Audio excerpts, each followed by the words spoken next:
was raised in Brasília, which is the capital of Brazil, so government roles are more prominent there. So you don't have so many companies in Brasília. So the opportunities for a person studying political science in Brasília is more geared towards working for the government. So I started off working for the Brazilian government, then the US government and the embassy, doing a lot of policy work, and I fell in love with policy work.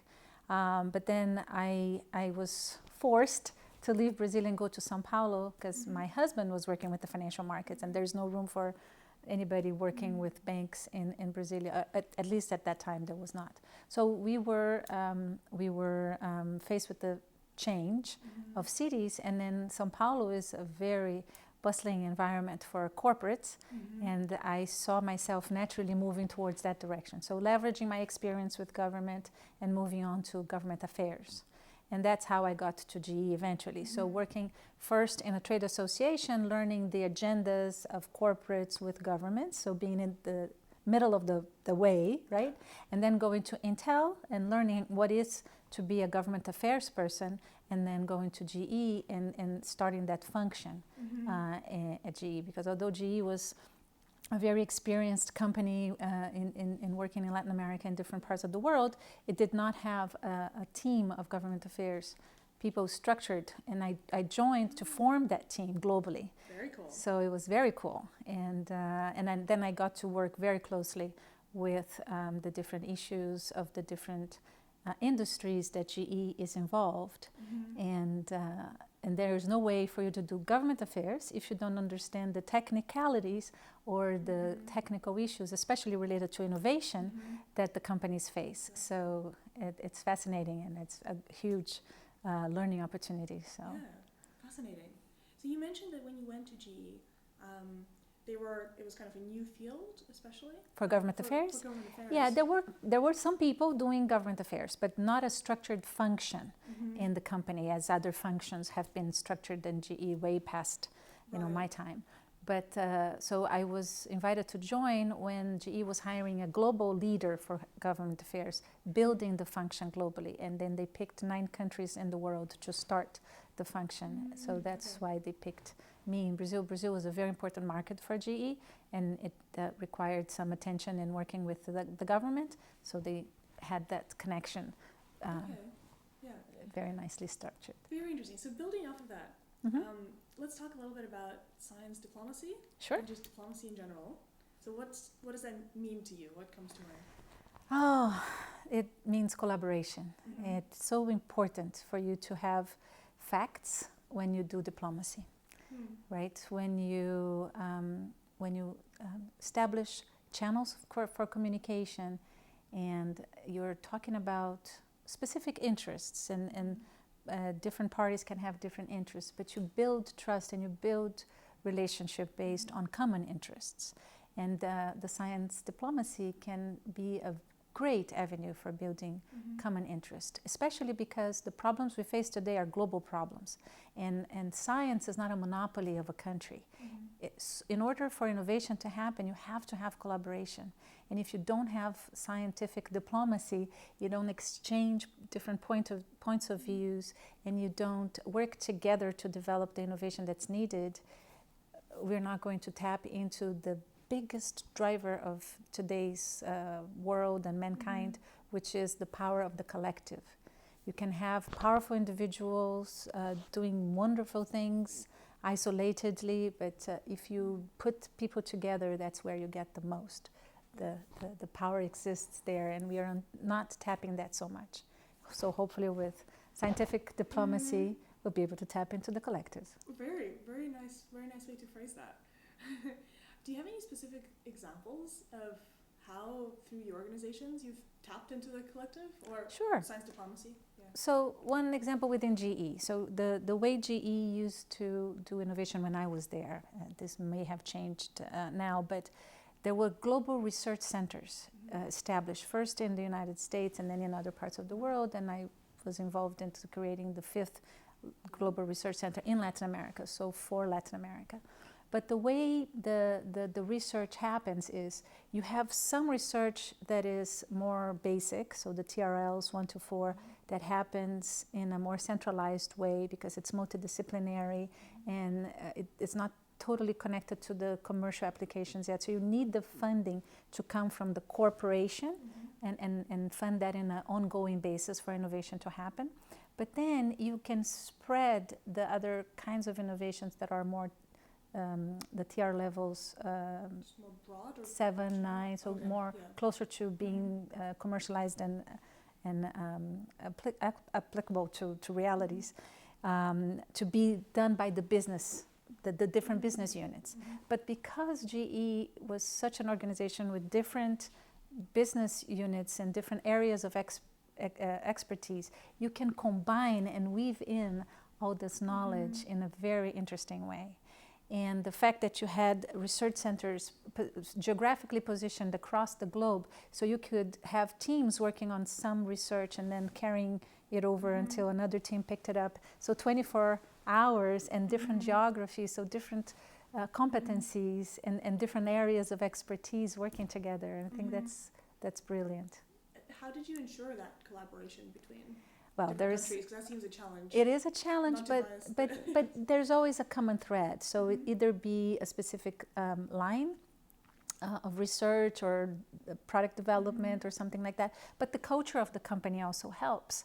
So they are all working with the same badge, right? And so there's some common ground there to unite the collaboration. But this is one example that is particular to one company only across borders. But it's, at the end of the day, centralized by one corporation. But can you imagine the power of that if you can aggregate different research organizations, different companies, different governments with a common goal?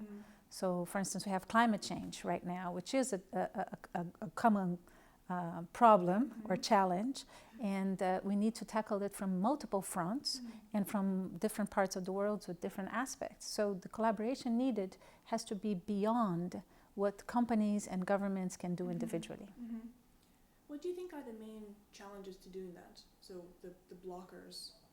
Well, first, the ability to distinguish what's true from what's not. So, the manipulation that goes on from both sides, I think, is something that you have to be very mindful of. Data or opinion? There are scientists that claim things from both sides, and then the lay people don't know how to distinguish right from left, or and so knowledge is so important. Information that is science-based, that evidence-based, is so important for you to clarify the topics of discussion and have the discussions and have both sides, because there is no one side to the story only. But the more you talk about the topics or the specifics with data-based, with evidence-based discussions, and people really coming in an environment that can have trust. So trustworthy people with trust, talking very openly about the issues based on evidence, will clarify things a lot. Hopefully. Do you think there's also a little bit of bias in different demographics, so say age or gender, and how people approach these topics as well? Oh yeah, there's bias everywhere. It's part of mankind, and we have to work ourselves as individuals to have more awareness of those bias and try to change ourselves. And to the extent that we learn, we can help other people understand that they are being also subject to bias or being exposed to bias.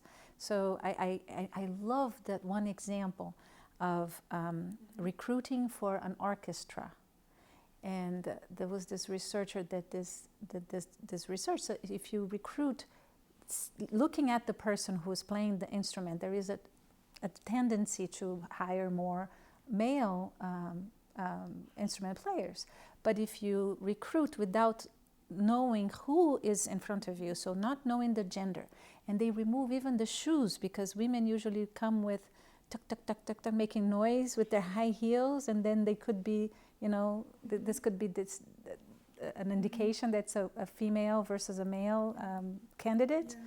So if you remove all of the elements that will associate the candidate with the gender, you have a much more diverse orchestra, because you're looking at the performance, at the music only, and they're not being you're choosing by other aspects or other elements. So bias is there, and we have to make sure we are aware of it and include ways in the process to avoid that, to have a more diverse selection. Yeah, I really like that approach. Yes. Do you also have any other examples of these so-called social challenges in tackling, science diplomacy and innovation and so on? Well, social can be so many different things. So we have the gender aspect of it, but we also have the opportunity, what comes to my mind now is brain health. This is a project I'm working with right now at Briyah. And I started working with it in a very opportunistic way, because I was told by the doctor I'm working with when I met him, that women had twice more chance of developing dementia than men after menopause. And I said, oh, wait a minute, let me listen. And then I was trying to understand what it was. But, we have right now a world that is aging very fast. By 2050, I think 10% of the population will be over 60 years old. The cost of healthcare with dementia, so related to dementia, is growing more than CO2 emissions in the atmosphere right now. So it's already unbearable, and there is no solution in the horizon. So 400 drugs have been tested and not been effective. So we don't know what to do with this. So as people are living longer, and this problem is becoming more prominent because we're not dying of other non-communicable diseases, and dementia is kicking in, to some extent. This is a huge social problem that we have to work collaboratively to solve. And the most impressive figures that also are dear to my heart is that the fact that it's all related to diet and lifestyle. So those countries that are low to middle income levels and have a lot of deficiency, people have deficiency in their diets, are going to be suffering the most. So more than 60% of the cases will happen in those developing countries. So this is a huge global social problem, healthcare related, but it will impact the way we work and the way we relate to people, and the way we are we can foster productivity and economic growth in all the countries. Yeah, that's really interesting. I would love to talk to you off camera about that. Yes. More later. I'm learning, but it's very fascinating subject. Well. I'm sorry, but for the purpose of the research, could we also talk a little bit about Shaping Horizons? Sure. As the summit, and more specifically, kind of, how do you see conferences like this and Shaping Horizons in relation to science diplomacy? And what do you think we should take away from this in the future? Very important. First, I think we touched the point of fostering communication and conversation, and exposing people to different points of view and different topics, and creating some awareness and understanding around critical global topics. So this conference is focusing on very important global topics and bringing people from different perspectives and different geographies to talk about them. So just the fact that you're putting these people together to meet one another and to discuss these issues is so important. And people sharing experiences, so the leaders, the more senior people, sharing their experiences, what went right and what didn't go so right. And I love the sessions that you can't take out the information out and put it on social media. You have to use it for your benefit there, and you're able to ask tough questions to the senior leaders is so important for the young people to see that, of course, they will have to learn experiencing it, living through it, but having a chance to ask certain questions and get certain information from more experienced people is very, I believe it's very useful.